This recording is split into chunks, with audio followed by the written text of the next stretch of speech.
South Side of H-Town, 97.9 The Box. Keisha Nicole got a special guest in the building. Yes. So excited about this one, Rob G. I don't even know what to say, but number one, my son loves her because she hugged him at her family fun day many years ago. Yes. But Sevyn Streeter is Sevyn here. Streeter is Sevyn Streeter is here.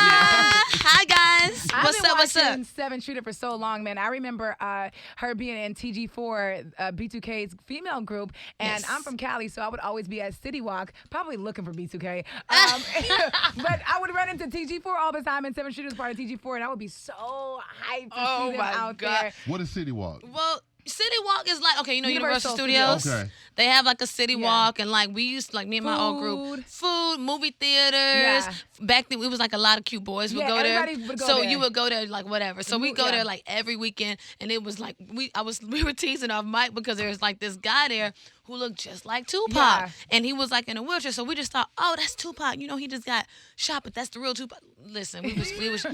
Really dead. Yes, but he was like, he ain't really gone, He y'all. never went to Puerto Rico. He never went to He's just a City Where Walk. were you supposed to be why at? was that the rumor? Why was we like that? Like Tupac is in Puerto Rico. Because we wanted him to be wanted alive, him to though. be We here wanted him to still. still That's be what it here. was. Yeah. He That's really what it is in was. Puerto Rico. Yeah, but she's been doing this and grinding, grinding for so long. So proud of you, Sevyn Streeter. Thank you. Now, you dropped a new record last week, Yernin, and Yes. when I tell you we got that record and we played it back to back to back Thank to you, back. thank you, I'm not thank gonna front you. though. When I first heard it, I'm like, no, she didn't sample Gap Band. No. And then I heard the record, I was like, okay, she got her one. Yeah, thank you. No, you know what it is? Like my dad, like I said, my dad is out there, he sleep on the couch. But my dad literally would play nothing but just like bum ass, like just old school music.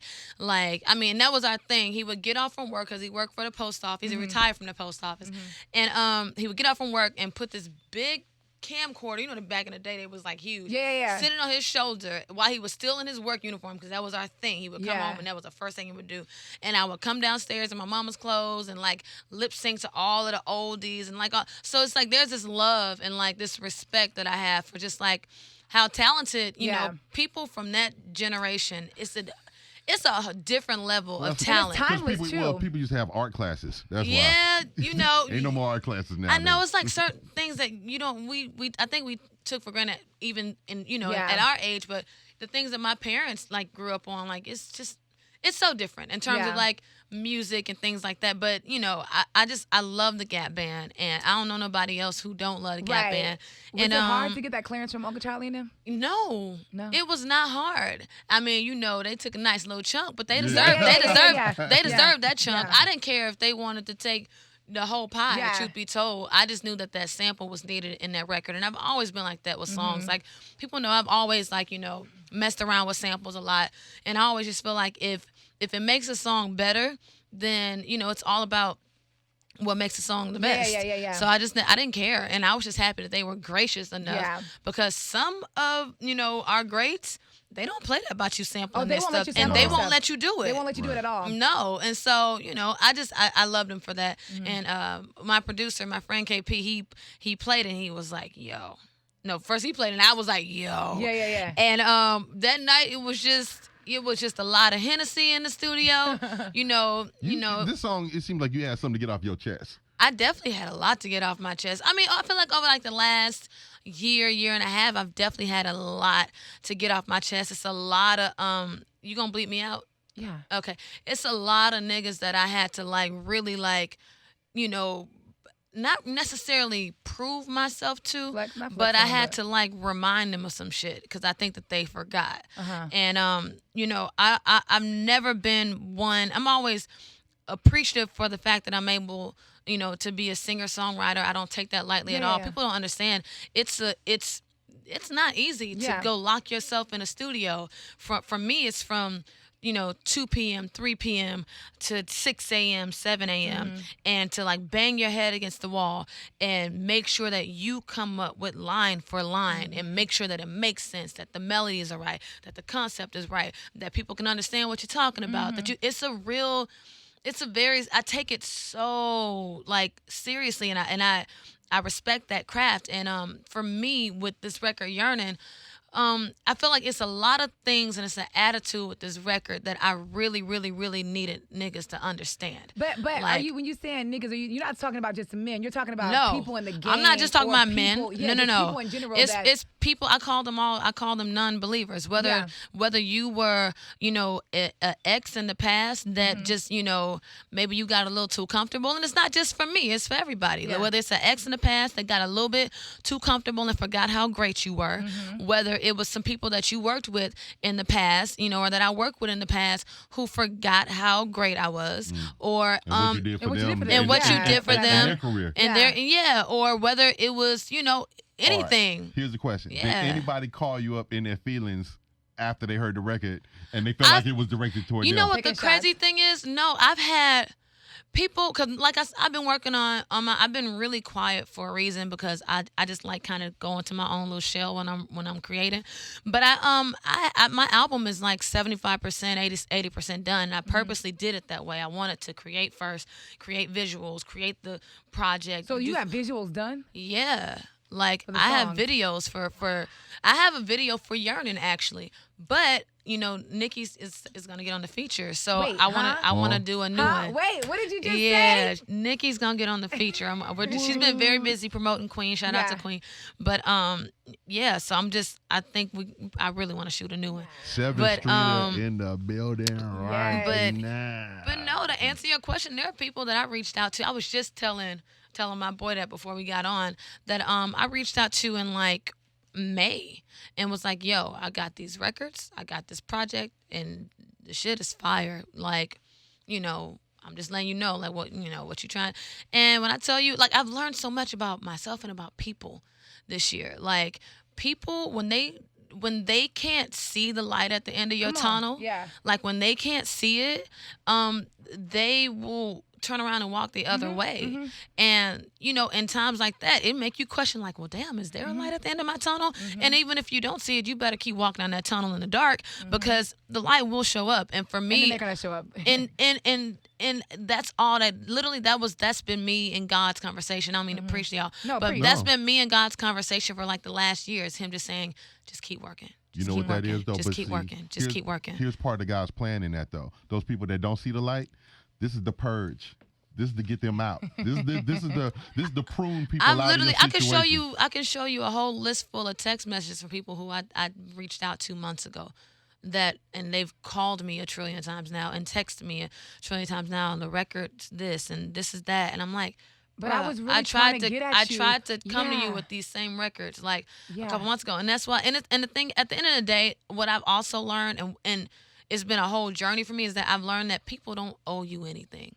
They don't owe you nothing. And once I really, because at first I was angry about it. It went from me being shocked that some of these people that I considered my friends, kind of went ghost, and then it went from being shocked to being angry to the realization of, okay, well, how long you gonna stay mad for? What you gonna do about it? So, and then it went from that to, okay, you have to work, so just continue to work. And I've always been a worker, so it wasn't new to me. But I'm just happy that, like, I'm happy that the song is out. I'm happy that the rest of the project is on the way. Like, I'm really excited just about new beginnings. Like, I literally got like 5 different label meetings over the next 2 weeks, and I want to make the best decision for my future. Like you said, you've known me since I was 15 years old.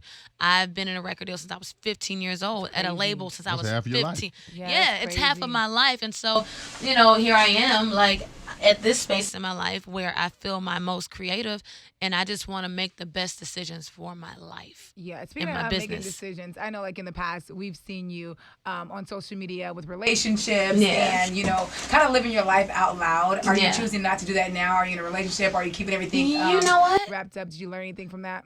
Yeah, I mean, being in a public relationship is not the easiest. It's not so terrible either.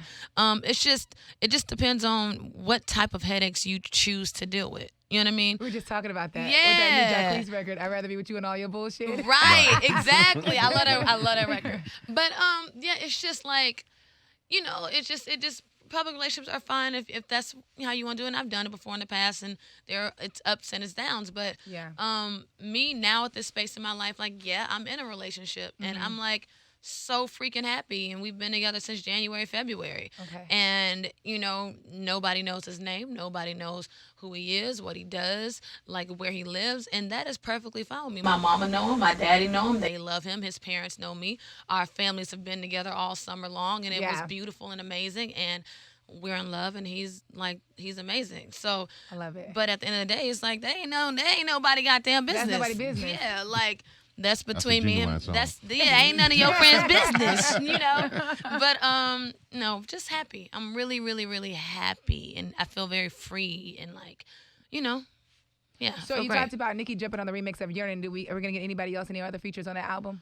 I haven't even really went through, because I create all of the records first, and then I go back and look at the track list and go, okay, he'll be dope on that. He'll be dope on that. I haven't really gone through to say who'll be dope on what yet. I just know, like, I want to do a record with Cash Doll. That's my girl. We literally have been like playing, I don't even want to call it phone tag. We've been playing city tag. Yeah. Like, all right, I'm going to be in this, you in that city. I'll be there tomorrow. Yeah. I'm like, girl, I'll leave tomorrow. God, dog. Like, so we're doing that. But I love Cash. I really want to do a record with Miguel.